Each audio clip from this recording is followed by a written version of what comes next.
سلام، خیلی ممنون که قبل از هر چیزی چنل منو سابسکرایب میکنید تا به من انگیزه بدید و ویدیوهای بیشتری من باهاتون شیر کنم.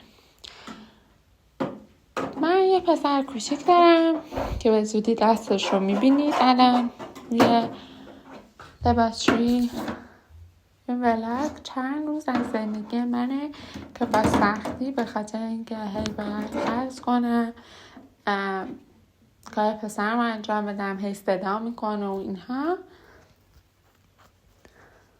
تونستم این ولاگ رو ادیت کنم و باهاتون شیر کنم. اینجا هم بعد از انجام این سری کارام خودم مهمون کردم دنت و اینکه قرصایی که من در روز استفاده میکنم زینک و مولتی و کلسیم که زینک برای ریزش مو یکی از موثرترین قرص هست که حالا اونقدر هم گرون نیست و به نظر من همه میتونن تهیه‌اش کنن و استفاده کنن و تأثیرش رو ببینن. من آشپزخونه‌م رو برای لندری رومش تقریبا برای بالای لباسشویی و اینا اونجوری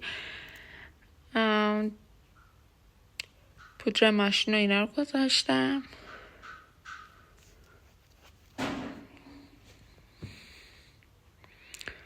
اینجا پسرم خوابه، خودم رو به یک نسکافه دعوت کردم. وقتی میخوابه میتونم نسکافه اینا بخورم چون بیدار باشه دلش میخواد که اونم بخوره. وقتی هم که از خواب بیدار میشه خیلی خوب چیزی میخوره. من براش حلوا بادوم درست میکنم که تا به نظر من 10-12 سالگی برای بچه‌هاتون درست کنید، خیلی بادوم مقویه. اینجا هم که میخوام شام بذارم، کوکو سبزی،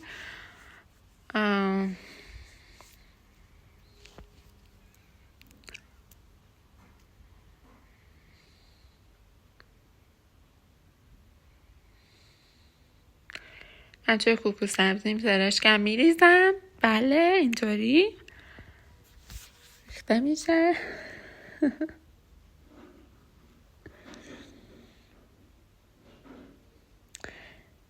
فکر کنم ولاگو دیگه همینجا بتونم تموم کنم چون پسرم هی صدا میکنه.